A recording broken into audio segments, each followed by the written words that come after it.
나는 교단에서 사임하라고 하지만 나는 교수직을 사임 못하겠다 해서 이 두 목사님이 서로 법정 다툼을 하게 된 것입니다. 변호사는 이 교수님을 만나서 물었을 때에도 이 교수님이 이렇게 이야기를 하더랍니다. 어떻게 죽은 사람이 사랑할 수 있느냐? 상식에서 벗어난 것이 아니냐? 이렇게 변호사에게 이야기했다고 합니다. 변호사는 아무리 돈을 받고 이분의 변론을 맡게 되었지만은 고민이 생기게 된 것이죠. 자신은 교회를 안 다닌대요. 그럼에도 불구하고 예수님이 하나님의 아들이신 것에 대한 믿음이 마음속에 있다는 거예요. 그리고 그분이 십자가에 달려 돌아가셔서 부활하신 것에 대해서 믿고 싶은 마음이 드는데 어떻게 목사님에 대해서 이것을 믿지를 않는가? 의아해하는 마음 속에서 자신의 고민을 어느 큰 유명한 목사님께 가서 물어봤다는 것이죠. 그 목사님을, 그 교수 목사님을 변호해도 되는지 안 되는지 알고 싶어서 자신의 고민을 그 목사님께 털어놨다는 것입니다.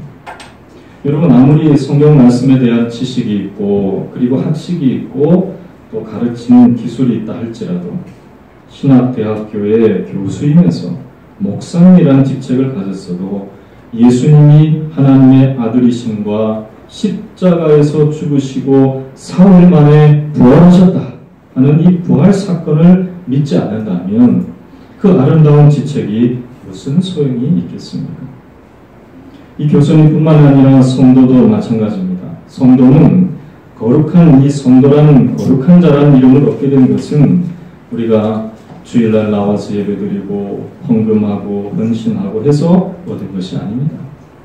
성도라고 하는 이름도 예수를 주라 고백하는 믿음, 예수님이 나를 위해서 죽으시고 십자가에 달려 돌아가셔서 사흘 만에 부활하시고 지금도 살아 계시다 라고 하는 이 고백을 하는 사람들에게 주어진 거룩한 영광스러운 이름이요 직분이라는 것입니다. 그러면 예수님이 하나님의 아들이시고 죽임을 당하셨지만은 그러나 예수님은 히브리서 1장에 있는 말씀처럼 만물의 상속자시요 창조주시요 하나님의 영광의 방체시요 본체의 형상이며 능력의 말씀으로 만물을 지금도 붙드시고 계시는 하나님의 아들이시라면 하나님 그 자체시라면 왜 예수님은 우리가 눈으로 볼 때에 고난당할 수밖에 없었는가 하는 것에 대한 분명한 대답이 우리 가운데 있어야 된다는 것이죠. 사람들은 그때 당시 유대인들은 무엇을 생각했냐면 예수님이 고난당하셔서 죽으시고 고난당하셔서 무덤에 내려가신 것은 그가 하나님이 세우신 참 선지자가 아니라고 생각하는 생각이 있었습니다. 그래서 이들은 오히려 천사보다 못한 존재가 그리스도일 리가 없다 이렇게 이야기하는 사람들이 있었죠.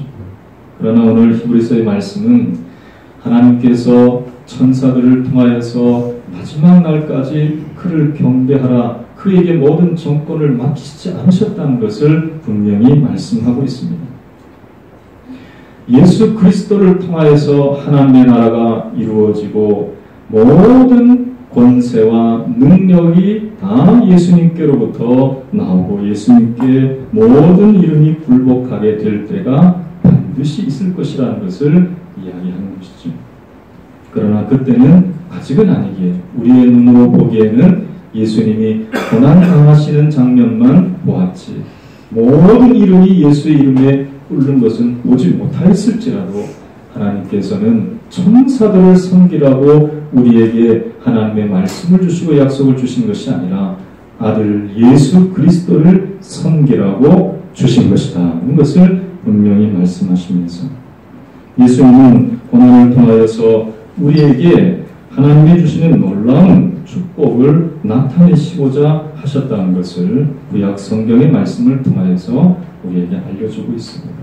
오늘 본문의 말씀에 기록된 것은 구약 성경 시편 8편에 있는 말씀이 기록되어 있습니다. 이 시편 8편에 있는 말씀은 다윗이 왕으로서 성령의 감동을 받아서 메시아인 이 예수 그리스도의 나라에 대해서 말씀하시는 그러한 하나님의 구원 섭리를 노래한 찬송의 말씀이라 할 수 있습니다. 인자로 오신 사람 되신 예수님께서 그가 천사보다 잠시 못하게 되신 것은 결국 만물을 그 발 아래 복종하게 하려는 하나님의 구원 섭리가 있기 때문에 그렇다는 것을 이미 다윗이 그 이전에 예수님이 오시기도 전에 구약에서 말씀하셨다는 것을 이야기하고 있는 것이죠. 주님이 고난당하신 이유는 다름이 아니라 하나님의 구원 섭리 때문에 고난을 당하셨는데 그 고난당하신 이유를 우리가 분명히 깨닫게 되면 하나님의 큰 사랑을 우리는 고난당하신 예수님을 통해서 우리는 알게 된다는 것입니다. 그러니 우리가 삶 속에서 어떤 연약함과 부족함이 있어도 고난당하신 주님께서 우리를 구원하시고 우리를 인도하시는 역사하심이 분명히 나타나기 때문에 우리는 어떤 환경 속에서도 주님을 따르는 믿음을 고난당하신 주님을 우리가 마음속에 묵상함으로 우리는 이겨나갈 수 있다는 것이죠. 주님이 고난당하신 이유는 무엇입니까? 오늘 히브리서의 말씀은 좀 어려워 보여도 쉬운 말씀입니다. 첫 번째로 한번 따라하겠습니다. 모든 사람을 위하여 죽음을 맛보려 하심이라. 9절의 말씀을 보면 오직 우리가 천사들보다 잠시 못하게 하심을 입은 자 곧 죽음의 고난 받으심으로 말미암아 영광과 존귀로 관을 쓰신 예수를 보니 이를 행하심은 하나님의 은혜로 말미암아 모든 사람을 위하여 죽음을 맛보려 하심이라. 이렇게 말씀하고 있습니다. 우리 눈으로 볼 땐 예수님은 2000년 전에 와서 그저 십자가에 달려 돌아가시고 고난당하신 연약한 모습이라 할지라도 이것은 다름이 아니라 모든 사람을 위하여 고난을 당하신 것이다 하는 것입니다. 모든 사람은 제 마음대로 살아가는 세상의 모든 사람이 아닙니다. 예수 믿기로 작정된 구원하시기로 작정된 모든 사람을 위하여 예수님이 고난을 당하셨다는 것입니다. 우리의 죄의 문제, 해결할 수 없는 그 문제를 예수님이 해결하시기 위해서 고난을 당하셨다는 것을 말씀하고 있는 것이죠. 여러분, 우리가 잘 생각해 보면 하나님께서 예수님을 인간으로 이 땅에 오게 하시고 우리를 대신해서 고난 당하게 하신 이유를 알 수 있게 됩니다. 우리 문제를 해결하기 위해서 우리가 노력하지만 사실 문제를 다 해결할 수 있는 그런 능력이 우리 가운데 없습니다. 그래서 우리 삶에 만나는 조금조금한 문제 속에서도 우리는 전문가가 필요할 때가 있어요. 그렇죠? 에어컨이 고장나면 누가 와야 됩니까? 설치기사가 와야 됩니다. 그래서 그걸 고쳐줘야 돼요. 아무리 자기가 손재주가 좋아도 에어컨 고장난 거 그 일반인들이 고치기는 참 어렵습니다. 저도 한번 고쳐보려고 그렇게 하다가 그냥 더위에 고생만 하다가 애꿎은 에어컨만 제가 뭐라고 했었습니다. 근데 설치기사가 와서 보니까 한 30분도 안 돼서 다 고쳐버리더라고요. 그 다음에 시원한 바람이 나와요. 요즘은 안 그렇지만 예전에는 자동차 키를 안에 두고 문을 잠글 때가 종종 있었죠. 그러면 어떻게 합니까? 자동차를 잘 아는 사람을 불러야 됩니다. 출동 서비스를 불러야 됩니다. 그렇지 않고 그 문을 한번 내가 따보려고 생각했다가는 고생하는 것이죠. 건강의 문제도 마찬가지입니다. 의사를 만나서 병들었을 때는 진찰을 받아야 되는 것입니다. 우리 인생에 있어서 가장 큰 문제가 무엇입니까? 죄의 문제인 것입니다. 죄의 문제. 불현듯 솟아나는 죄. 그리고 어느 한순간에 내가 잘못하여서 항상 죄의식에 빠져있는 이러한 연약한 우리의 심령을 누가 그 문제를 해결해 줄 것이냐 하는 것이죠. 여러분, 천사가 나타나서 우리를 위로한들 우리가 왜 이런 연약함 가운데 빠졌는지 육신의 몸을 갖지 않는 천사가 어찌 우리를 알 수 있겠습니까? 하나님은 모든 것을 다 아시지만 우리처럼 이렇게 육신을 입지 않으셨기 때문에 우리의 연약함을 친히 경험하지 않으신 하나님이시라.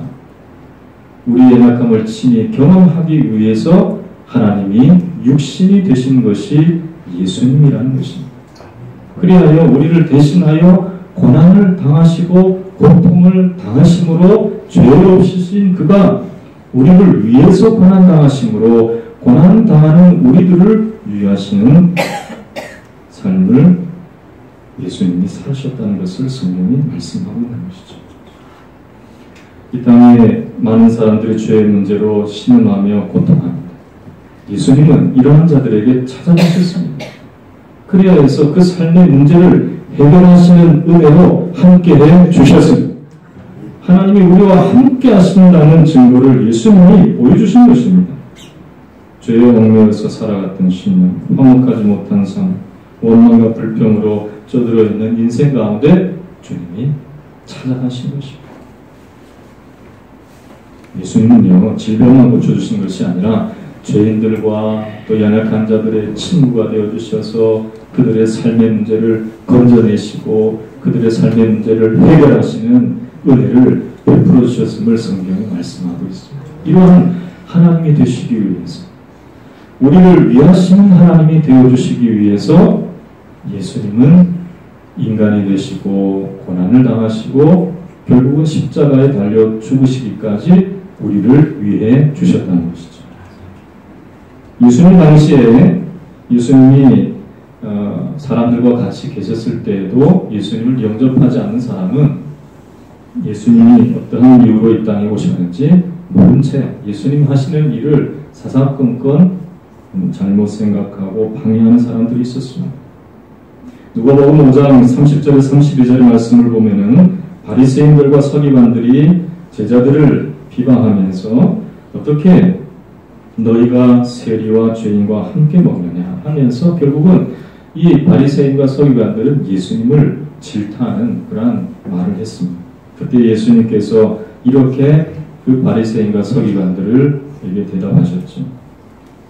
누가복음 5장 31절의 말씀을 보면 예수께서 대답하여 이르시되 건강한 자에게는 의사가 쓸데없고 병든 자에게라야 쓸데있나니 내가 의인을 부르러 온 것이 아니요 죄인을 불러 회개시키러 왔노라. 주님이 필요한 심령들에게 예수님은 찾아가셨다는 것입니다. 그래서 그들의 죄악의 문제, 이들의 질병의 문제, 모든 문제를 주님은 해결해 주셨다는 것이죠. 그러나 가까이 있으면서도 불구하고 주님을 영접하지 않은 사람들은 주님의 역사하심을, 주님이 우리를 위해서 오셨음을 마음속에 느끼지도 못하고 삶 속에 경험하지도 못했다는 것입니다. 여러분, 지금도 예수님은 우리를 위하시기 위해서 성령으로 우리와 함께 하심을 믿으시기를 주의 이름으로 축원합니다. 예수님은 나의 인생에 왕진 나온 의사요, 출동 나온 전문가요, 천국길로 인도하시는 유일한 우리의 안내자가 되심을 믿으시기를 주의 이름으로 축원합니다. 가장 좋은 것을 공급하시기 위해서 우리의 삶을 채우기 위해 공급하시기 위해서 준비하고 계시는 공급자라는 것입니다. 예수님은 이렇게 우리의 문제를 해결하기 위해서 이 땅에 오실 뿐만 아니라 우리와 한 형제 되게 하기 위해서 고난을 당하셨다고 오늘 히브리서의 말씀은 기록하고 있습니다. 11절의 말씀을 보면 이렇게 기록하고 있는데요. 거룩하게 하신 이와 거룩하게 함을 입은 자들이 다 한 근원에서 난지라. 그러므로 형제라 부르시기를 부끄러워하지 아니하시고 이르시되 내가 주의 이름을 내 형제들에게 선포하고 내가 주의 교회 중에서 찬송하리라 하셨다라고 말씀하고 있습니다. 거룩하게 하시는 이는 예수님이십니다. 십자가의 피로 우리를 거룩하게 하신 줄로 믿습니다. 거룩하게 하심을 입은 자는 바로 우리들입니다. 예수를 주와 고백하는 우리들입니다. 이들이 다 한 근원에서 났다고 말씀하고 있습니다. 하나님께로부터 나게 되었다는 것이죠. 우리는 그러므로 물과 성령으로 예수 그리스도 안에서 거듭난 자라는 것을 분명히 확신해야 할 줄로 믿습니다. 우리는 근본 태생이 달라진 것입니다. 마귀에게서 나서 그 본성이 마귀의 영향력, 죄의 영향력 아래에 있어서 더 이상 선한 것을 할 수도 없고 그것을 기대할 수도 없는 그런 사람들이 아닙니다. 우리는 다시 태어났습니다. 우리는 예수 그리스도 안에서 참된 것을 행할 수 있는 참 하나님의 아들로 거듭남을 믿으시기를 주의 이름으로 축원합니다. 그렇습니다. 예수님은요, 우리를 어떻게 위하시는가? 14절과 15절의 말씀을 보면 자녀들의 혈과육에 속하였으니 그도 또한 같은 모양으로 혈과육을 함께 지니시면 죽음을 통하여 죽음의 세력을 잡은 자 곧 마귀를 멸하시며 또 죽기를 무서워함으로 한평생 내어 종노릇하는 모든 자들을 놓아주려 하시니 주님께서 친히 모든 얽매인 우리들의 얽매인 사슬을 끌어주시기 위해서 우리의 삶 가운데 가까이 오시기 위해서 육신을 입으시고 고난을 당하시고 고통을 당하셨다는 것. 결국은 그렇게 함으로 형제라 부르시기를 부끄러워하지 아니하셨다. 예수님 우리에게 무엇이 되시는지 한번 고백을 해볼까요? 따라합시다. 예수님은 우리의 형제 되신다. 아버지가 가깝습니까? 형제가 가깝습니까? 아버지가 가까워요. 참 효도를 잘하는 자식들은 아버지가 가깝죠. 근데 보통 형제가 더 가까워요. 사실은 형제끼리가 더 가까워요. 그래서 허물없이 이야기하고 서로 함께 잘 지내고 어떻게 아버지를 복리하고 자녀들을 양육할까 서로 의논하는 존재는 형제예요. 보면. 근데 예수님이 하나님의 아들이신데 죄악의 본성을 가지고 태어난 우리들을 한 형제로 부르시기 위해서 한 그룹에서 나서 마치 한 아버지의 같은 형제들처럼 우리를 여기시기 위해서 예수님이 십자가에 달려 돌아가셨다. 이처럼 우리를 위하신 주. 우리가 하나님의 양자 삼으시기 위해서 하나님께서 세우신 그 큰 계획에 예수님은 옳습니다. 아멘입니다. 하시면서 그대로 하나님의 뜻대로 우리를 하나님의 자녀 삼기 위해 예수님은 고난을 당하셨다는 거예요. 여러분, 이런 큰 사랑을 실천하신 분이 예수님이심을 기억하시기를 주의 이름으로 축원합니다. 우리 기독교 역사 속에서도 이러한 분이 계십니다. 이 양자 삼는 일에 대해서 예를 든다면 손영훈 목사님을 빼놓을 수가 없습니다. 이 손영훈 목사님은 경남 한양에서 태어나서 이 선친이 아버지가 이 손영훈 목사님의 아버님이 1919년 어떤 일이 있었죠? 만세운동이 있었잖아요. 이때 참여했다는 이유로 핍박을 받아서 어려운 삶을 이어가게 되었습니다. 그런 가운데서도 이 경남에서 평양까지 유학을 가서 이 평양신학교를 졸업하고 여수에 있는 한센시 병을 가진 사람들에게 애양원 교회를 부임해서 한센시 환자들만 거의 대부분 있는 그런 곳인데요. 거기에서 교회 부임해서 그들을 섬겼습니다. 그러다가 1940년 일제가 신사참배를 강요할 때에 옥살이를 하기까지 했던 목사님이셨어요. 신사참배 안 합니다. 그러니까 옥에 가두었어요. 그런데 이 일본이 이 목사님을 회유하기 위해서 일본인 중에서도요, 참 자기들 이 세계에서 유명한 줌을 불렀다가 그래서 이 목사님을 굴복하기 위해서 종교 담론을 하고 그리고 불경을 강제로 읽게 하고 그렇게 해서 이 손양훈 목사님을 한번 갱생시켜 보려고 자기들 말로는 갱생시켜 보려고 그렇게 했다고 그래요. 그런데 아무리 이야기해도 안 먹혀 들어가니까 이 일본 중이 분을 바라면서 욕을 하며 고래고래 소리를 지르다가 결국은 이 손양훈 목사님의 뺨을 때렸다는. 그랬더니 이 손 목사님은 표정 하나 안 바뀌고 이렇게 얘기했대요. 제가 믿는 예수님은 오른뺨을 치거든 왼뺨을 돌려대라고 했습니다. 그러니 제 왼뺨도 치십시오. 그랬다.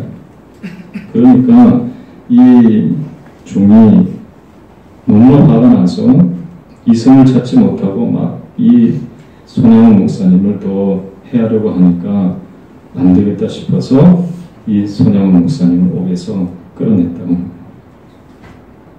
이렇게 강직한 분이었는데요. 해방이 되고 난 이후에 좌우 대립이 있었습니다. 우리나라에는 이 찬탁과 반탁이라고 하는 좌우 대립이 있었는데 그때 1948년 우리가 잘 아는 여순 반란 사건이 있었습니다. 그래서 친탁과 반탁, 찬탁과 반탁이 서로 싸우게 됐어요. 그렇게 될 때에 이 목사님의 두 아들은 이 반탁에 섰죠. 친탁에서는 공산당원들이 그때 무슨 어디서 총을 났는지 모르겠지만 그 총을 가지고 이 두 아들을 그냥 현장에서 사형을 시켜버립니다. 하나들은 고등학생, 하나들은 중학생인 이 손동인, 손동신이라고 하는 그 아들들이었어요. 그런데 여순 반란 사건은 잠시 있다가 진압이 됐죠. 그때에 이 손양원 목사님은 두 아들의 장례식을 치르면서 이 손 목사님은 가장 사랑하는 두 아들을 하나님께서 데려가셔서 순교의 제물로 삼으신 것에 대해서 감사하는 10가지 감사를 하게 됩니다. 하나님 아버지, 그 중에 하나가 하나님 아버지 가장 아름다운 때에 가장 인생이 꽃필 때에 하나님이 순교의 제물로 그것도 하나가 아니라 두 아들을 받으시니 감사합니다. 그렇게 하나님 앞에 감사했습니다.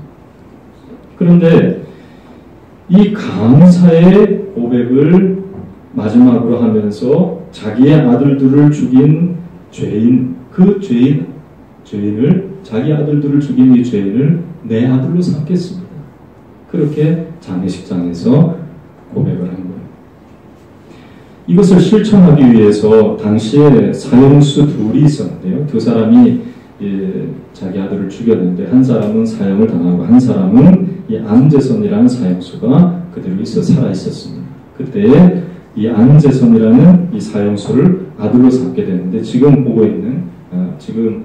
보여지는 이 장면에 지금 위에 있는 까만 옷을 입은 교복을 입은 이 친구가 안재선이라고 하는 이 자기 아들을 죽인 사형수였어요. 여러분 지금 사진에 이 아기를 안고 있는 이 여성은 이 손양원 목사님의 부인입니다. 그리고 두 딸이 그리고 이 아기가 있죠. 그런데 표정들이 어떻습니까? 사진을 찍는데 좋아 보입니까? 안 좋아 보입니까? 별로 안 좋아 보이죠. 이 안재선이 자기 아들을 죽인 원수 같은 그런 존재이기 때문에 사실은 이 기념사진을 찍는 이 장면도 이 좋지 못한 분위기 속에서 찍었다고 해요. 그런데 손 목사님은 이 안재선을 아들로 삼아서 사랑하고 끝까지 방황하지 않도록 이 손양원 목사님은 아들 삼았지만 본인은 어떤 마음이겠어요? 그 사랑을 받아들일 마음의 준비가 돼 있었겠습니까? 그렇지 않잖아요. 그러니까 물론 아들로 인정은 됐지만은 일생 방황하면서 살았어요. 그런데 48세의 나이에 순교의 제물이 되어서 이 손양원 목사님도 돌아가시게 되었죠. 공산당에 의해서 똑같이 그렇게 됐습니다. 그런데 이 손 목사님의 유언대로 이 안재선은 일생 방황했지만 그의 아들이 목사님이 되어서 안경선이라고 하는 목사님이 되어서 복음을 증거하는 일이 그에게 나타났다는 것이죠. 참 이 손양원 목사님의 이 모습은 우리나라 한국사에서도 유례를 찾아볼 수 없는 자신의 아들을 죽인 범죄인을 자기의 아들로 삼는, 양자 삼는 이러한 모습을 통해서 이 손양원 목사님의 모습을 사랑의 원자탄이라고 별명을 지어주었습니다. 여러분, 이런 손 목사님의 모습이 많은 사람들에게 감동을 주고 또 사랑의 원자탄이라고 불릴 수 있다면 온 인류를 위하여서 하나뿐인 아들을 내어주신 하나님의 사랑은 어떤 사랑이라 할 수 있답니까? 여러분, 상황이 이렇게 되어서가 아니라 하나님은 처음부터 우리를 양자 삼으시기 위해서 자기의 아들 하나뿐인 외아들 독생자 예수 그리스도를 내어주기로 작정하신 하나님이시라는 것입니다. 이처럼 우리를 위하시는 하나님이심을 분명히 믿으시기를 주의 이름으로 축원합니다. 우리를 위하시고 사랑하셨기에 예수님은 우리와 같이 되셔서 결국은 이 땅에서 우리의 눈에 보기에는 천사보다 못한 그런 존재처럼 고난을 당하셨다는 것입니다. 여러분, 예수님은 우리의 삶 가운데 이처럼 우리를 위하시기 위해서 고난을 당하셨다고 말씀하고 있습니다. 그는 지금 어떤 모습으로 우리를 보고 계십니까? 2000년 전에는 예수님은 눈에 보이는 모습으로 갈릴리의 제자들에게 또 많은 무리들에게 가셨습니다. 지금 예수님은 어떤 모습으로 우리 가운데 있는가? 오늘 히브리서의 기자는 이렇게 우리를 위하셔서 모든 사람을 위하여 자기의 목숨을 내어주신 예수님은 우리의 참 신실한 대제사장이 되셔서 지금도 우리를 위하신다라고 말씀하고 있습니다. 한번 따라하겠습니다. 예수님은 우리의 대제사장이 되신다.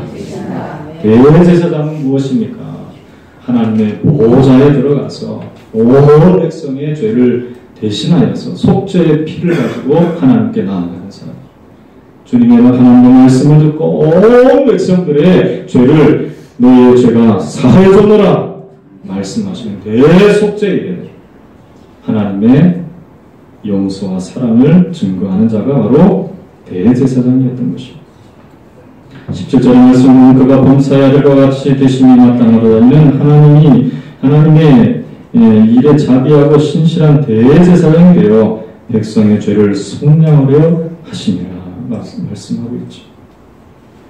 이러한 대제사장인 예수님은 18절의 말씀 가운데 우리에게 행하신 일이 무엇인지를 말씀하고 있습니다. 18절 한번 같이 읽겠습니다. 시작.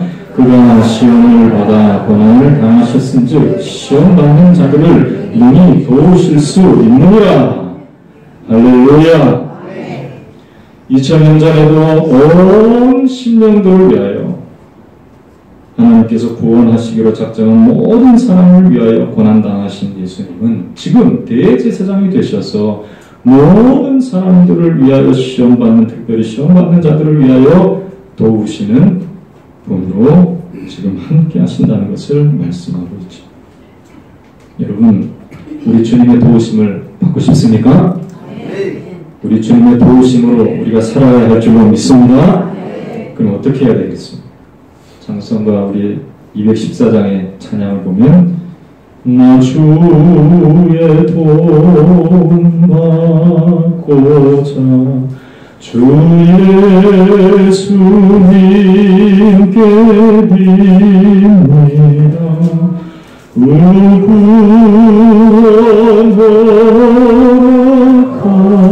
허락하시사 날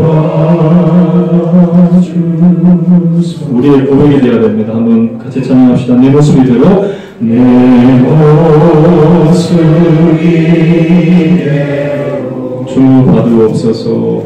주 받으옵소서. 날 위해 돌아가신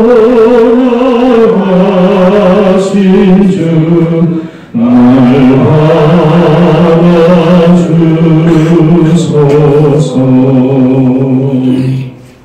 우리의 자신을 내어드리고 마음을 열고 주님 앞에 우리의 삶을 올려드리면 주님께서 받으시고 도와주시는 하나님의 은혜로 함께 주실 줄로 믿습니다. 분당의 이 할렐루야 교회의 김상봉 목사님은 6년 전에 은퇴하셨습니다. 그는 고난이 있어도 절망은 없다라는 책을 썼습니다.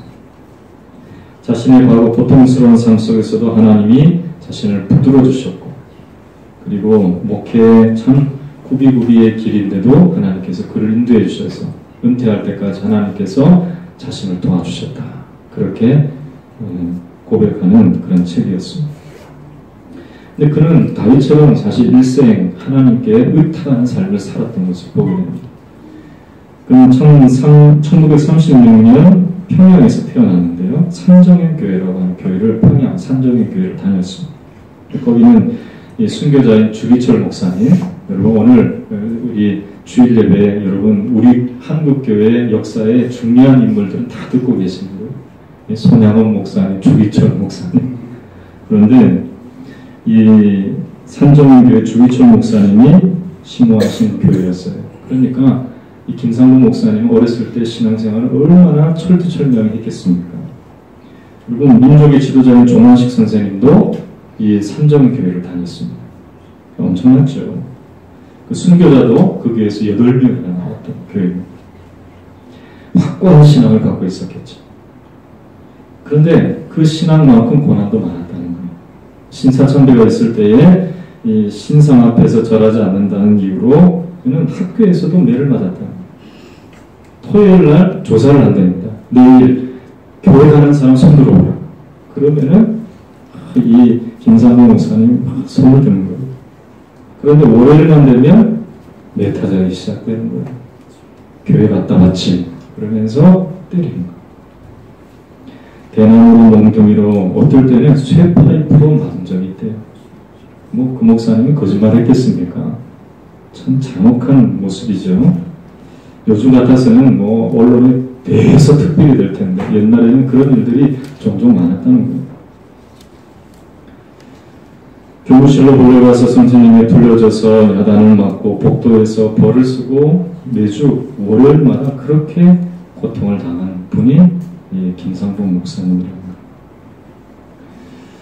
그래서 그 후에 3년이 지난 후에도 계속 그렇게 3년 동안 얻어맞기를 하니까 주일학교 학생들이 버텨내겠습니까? 나중에 보니까 3년이 지나고 난 다음에 목사님 아들인 송채영이라는 사람과 그 아이와 자기 둘만 남았다는 거예요. 주일학교 학생. 이렇게 어렸을 때에도 참 힘든 신앙생활을 했고 6.25의 전쟁 이후의 격동기 속에서 그는 서울대학에 합격을 했지만 4.19라고 하는 그런 또 이 격동기를 맞아서 그도 고문을 당했다가 유학을 갔다 오고 목회 생활을 하면서 그는 일생 하나님이 도와주지 않으셨으면 자신은 지금까지 있을 수도 없고 하나님께서 주신 일을 감당할 수도 없었다고 그는 고백하고 있습니다. 여러분, 우리의 인생도 마찬가지임을 믿으시기를 주의 이름으로 축원합니다. 하나님 앞에 우리의 삶을 드리고 온전히 의탁하며 나아가면 주님께서는 우리를 도와주시지 않는 하나님이 아니시라는 것입니다.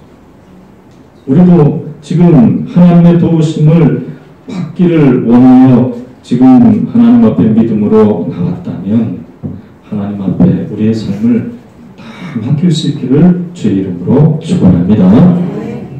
할렐루야. 따라합시다. 하나님은 우리를 도와주시기 위하여 예수님을 보내셨다. 할렐루야. 예수님은 지금도 대제사장이 되어주셔서 자기에게 의탁하고 내 모습 이대로 쭉 받으시옵소서 고백하며 살아가는 우리들의 삶을 돕기 위하여 지금도 준비하고 계시는 좋으신 하나님이시라는 것을 오늘 이 말씀을 듣고 우리 마음속에 이러한 주님을 분명히 마음속에 새기며 살아갈 수 있기를 주의 이름으로 축원합니다. 이러한 좋으신 주님 우리 마음속에 세상과 이후에 어떤 시험이 있다 할지라도 우리를 위하시는 주님, 우리를 도우시는 주님을 생각하며 내가 살아가기를 고백하면서 주님과 함께 살아가는 저와 여러분 되시기를 주님의 도우심을 통하여 우리도 승리하며 살아갈 수 있는 저와 여러분 되시기를 주의 이름으로 축원합니다. 다 함께 한번 기도하도록 하겠습니다. 하나님 아버지, 우리를 위해서 우리를 또 도우시기 위해서 지금도 대제사장으로 계시고 고난당하신 주님께서 고난당하는 우리들을 도우시기를 원하시는데 주님의 도우심과 상관없이 내 힘으로 살아가려고 했던 연약한 고백합니다. 주님, 이 이 시간 전적으로 주님 앞에 맡깁니다. 우리 인생을 주장하여 주실 줄로 믿습니다. 도와주